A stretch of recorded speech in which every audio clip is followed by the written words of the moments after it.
Welcome to Documentary Pulse with MO. In the Old Testament, there are numerous characters that are seldom mentioned or discussed in videos, especially those shrouded in mystery. Some of them are only briefly mentioned without their names being revealed. However, in ancient writings and books from different biblical canons, we can find more detailed information about these characters. In this video, I will delve into the history of Ham's wife, exploring her origins and curiosities. This is another episode in our series on the matriarchs of humanity. Don't forget to like and keep watching the video. Ham's wife, the mother of African peoples. Returning to the discussion of the wives aboard Noah's Ark, in this episode, we are exploring the wives of Noah's 3 sons. I will share information about Ham's wife. These women who were aboard Noah's Ark were part of Noah's family who survived the Great Flood, as narrated in the book of Genesis, a fascinating chapter of the Bible. These brave women survived alongside their husbands, although the Bible does not mention their names. However, their existence is confirmed in Genesis 6 verse 18, when God said to Noah, "But with you I will establish my covenant. You shall come into the ark, you, your sons, your wife, and your sons' wives." In ancient Jewish tradition, we find a remarkable manuscript called the Book of Jubilees, a fascinating and extremely ancient text. The book presents a history of Genesis and Exodus, supplementing the biblical account with additional details such as genealogies, names, precise dates, and specific calendars. It also addresses the history of the patriarchs, religious ordinances, and the laws observed by the ancient Israelites. Although the Book of Jubilees is not considered canonical by most Jewish traditions and is not included in the standard Jewish or Christian canon, it is valued by some Jewish communities and is regarded as an important text for understanding religious thought and the history of Judaism in the Second Temple period. Moreover, it has been preserved in various languages and manuscripts, including Ethiopian, Greek, and Latin. This book is considered canonical by the Ethiopian Orthodox Church and also by Jews converted to Judaism, known as Beta Israel, also known as Falashas or Fashmura. Many of these converts are descendants of Jews, but also have African roots, particularly from the descendants of Cush. In the Book of Jubilees, we find the names of the wives of each of Noah's sons. Ham's wife, for example, is Khaled Neltomach. She is described as the mother of many peoples, including African peoples and other groups with origins related to Ham. His wife, Neltomach, is remembered as the matriarch of African peoples. Her descendants spread throughout the continent, giving rise to various cultures and civilizations. Her legacy is deeply rooted in African history, influencing traditions, languages, and connections to the land throughout generations. According to the Silene oracles, Nelt enjoyed extraordinary longevity, living for centuries. This was due to the fact that she belonged to a pre-Diluvian generation, born before the Great Flood. During that time, people had incredibly long life expectancies, with some living up to an impressive 900 years. Ham's wife lived for many centuries, and during this extended period, she uttered several remarkable prophecies.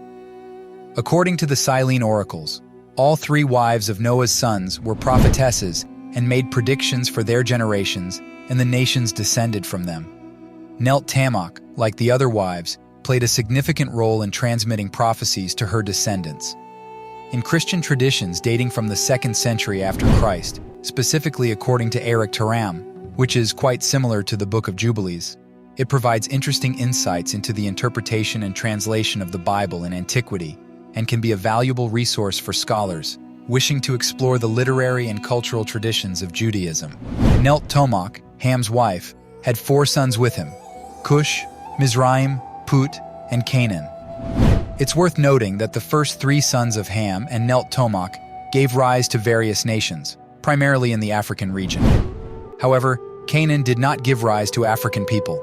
He was the ancestor of the Canaanites, also known as the ancient Phoenicians of the Middle East, who were enemies and rivals of the Israelites for many centuries. Despite Canaan not being the main focus of the biblical narrative, his name is associated with the land of Canaan.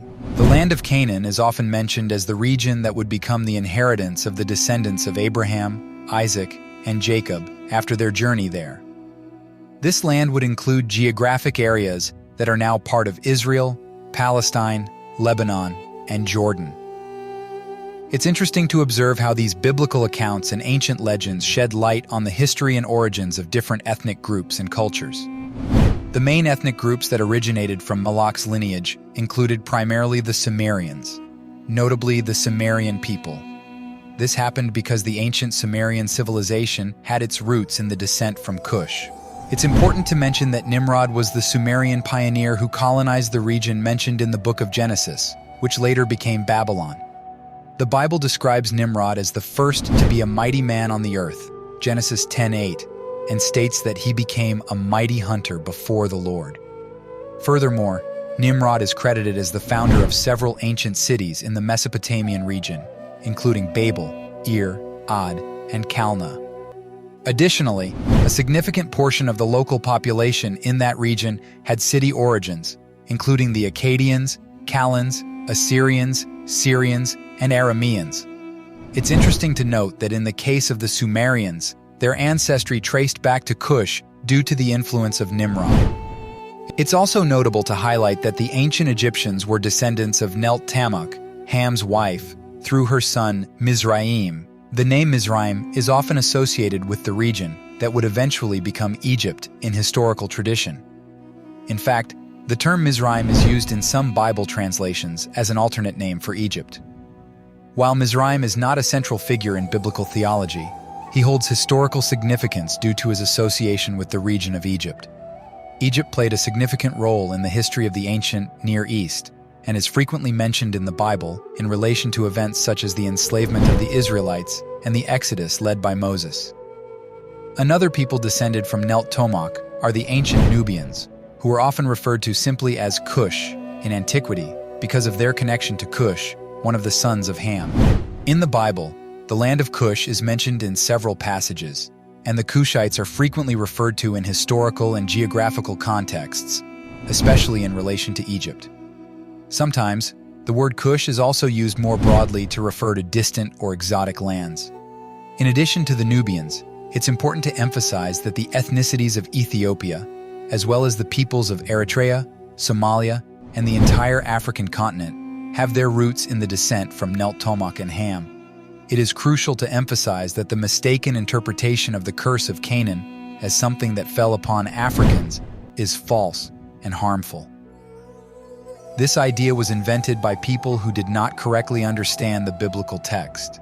It's essential to clarify that the curse of Canaan is not related to African peoples, but rather to the Canaanite people of the Middle East from the land of Canaan. Incorrectly associating this curse with Africans is a distortion and a miscontextualized interpretation of the Bible. The curse of Canaan is a narrative found in the Bible, specifically in Genesis 9, verses 20 to 27. In this account, after the flood, Noah plants a vineyard, becomes intoxicated, and becomes uncovered in his tent. His son Ham sees his father's nakedness and reports it to his brothers Shem and Japheth, who cover their father without looking at him. When Noah learns of what happened, he curses Ham's son Canaan and blesses Shem and Japheth.